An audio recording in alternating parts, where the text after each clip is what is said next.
Rohilkhand voice. Nawabganj विधानसभा से भाजपा से ticket की दावेदारी कर रहे विधानसभा के दावेदारों ने गांवों की ओर निकलकर प्रचार प्रसार में जुटना शुरू कर दिया है।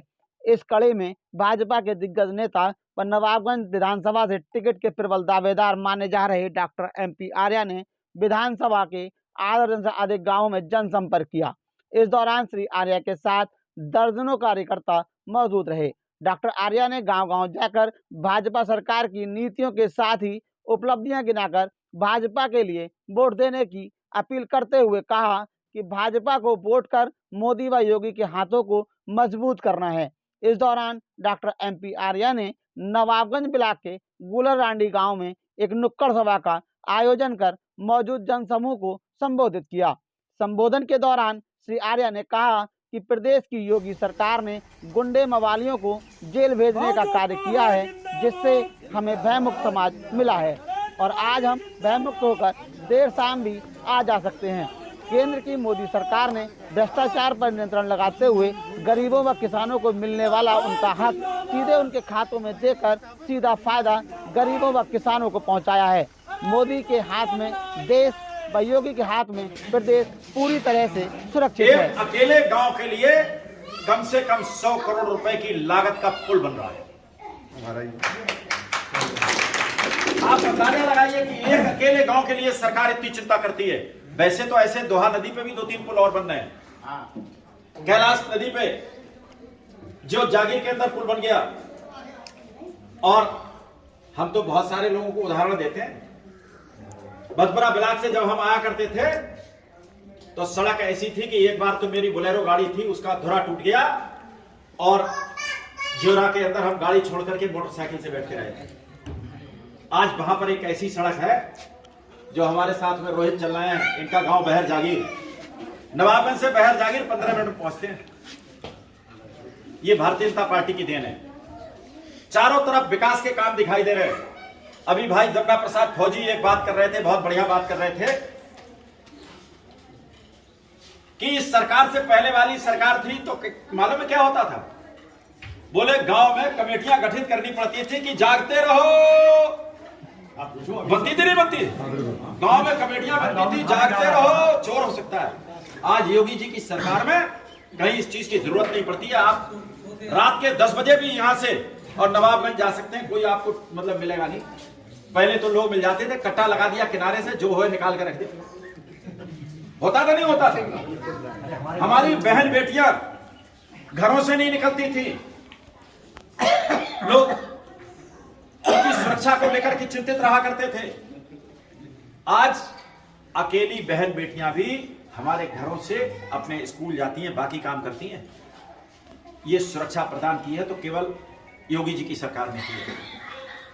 और तीसरी एक और बात कहना चाहूंगा मित्रों, आपके गांव के कावड़ का जत्था गया था, मुझे याद है आज भी। कावड़ के जत्थे जा रहे हैं, आज हम डीजे बजाते हैं, हम पूरे नारे लगाते हुए गंगा माता की जय बोलते हुए उस जल को लाकर के श्रद्धा के साथ में मंदिरों में अर्पित करते हैं। ऐसे ही हम अपने जितने हिंदू त्योहार हैं केवल इसलिए मना पा रहे हैं कि योगी जी की सरकार है।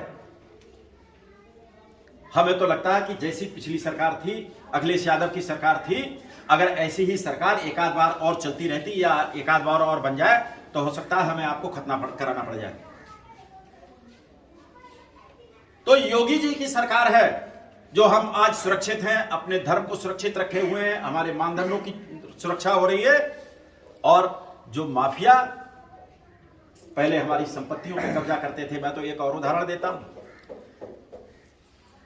एक अतीक अहमद, मुख्तार अंसारी, पूरब में कुछ बड़े नाम हुआ करते थे। कहते हैं साहब मुख्तार अंसारी तो जब विधानसभा के अंदर भी जाया करता था तो उसके गनर बंदूक लेकर के, प्राइवेट बंदूक लेकर के साथ में जाते थे, कोई उनकी सर्च नहीं करता था। अखिलेश यादव की सरकार में योगी जी की सरकार आई, उन्होंने कहा कोई खा हो, सबके लिए कानून एक है, सुरक्षा की दृष्टि से सबका धाड़ा लिया जाएगा, कोई प्राइवेट गनर सबका धाड़ा लिया जाएगा, कोई प्राइवेट गनर अंदर नहीं आएगा। तो नियम कानून एक ये जो माफिया है मालूम क्या करते थे? आपने अगर अतीक अहमद का नाम सुना हो तो मऊ एक कस्बा है प्रतापगढ़ के अंदर, उस मऊ के अंदर जब दंगा हुआ था, छाट छाट के हिंदू मारे जा रहे थे, किसी की हिम्मत नहीं थी। मुलायम सिंह यादव की सरकार थी, मुलायम सिंह यादव कह रहे थे भाई मैं इन दंगों को नहीं रोक सकता। उस समय योगी आदित्यनाथ कुछ नहीं थे, केवल एक सांसद थे। उन्होंने कहा कि भाई सरकार या तो दंगे रुकवाए और नहीं तो दंगे मैं रोकूंगा। लगभग 1000 गाड़ियों का काफिला लेकर के जब योगी जी निकले थे, आप विश्वास नहीं करेंगे, सरकार हिल गई। उन्होंने कहा अब तो बहुत बड़ा बवाल होने वाला है। अब मुलायम सिंह ने कहा इन्हें ही रोक दो, भैया रुक जाओ, दंगा हम रोक देंगे। तो पहले क्यों नहीं रोके आप? आज वही अतीक अहमद और मुख्तार अंसारी के बारे में आपने पढ़ा हो। मुख्तार अंसारी जब पंजाब की जेल से और उत्तर प्रदेश के लिए शिफ्ट किए जाते हैं तो थर थर कांपते हैं, कहीं ऐसा ना हो कि गाड़ी पलट जाए। पहले मुख्तार अंसारी और अतीक अहमद जब जेल में भी हुआ करते थे तो उनको सारी सुविधाएं मिलती थी। उनका बेरोक टोक उनके साथी अंदर बाहर आते जाते थे, टेलीफोन उनके पास हुआ करता था, अखबार उनके पास होते थे, खाना उनके घर से जाया करता था। आज वही अतीक अहमद जेल के अंदर, मुख्तार अंसारी जेल के अंदर, जो साधारण कैदियों की जेल होती है उस तरह से जेल काट रहे हैं। ये ताकत केवल और केवल योगी आदित्यनाथ के अंदर। और दोस्तों सिर्फ इतना ही नहीं है,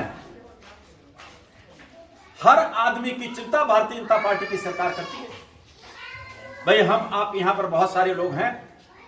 अभी पिछले गांव में एक महिला हमसे शिकायत कर रही थी कि साहब हमारा राशन कार्ड अभी नहीं बना। और क्यों नहीं बना? कि जमीन को ज्यादा होगी इसलिए ना।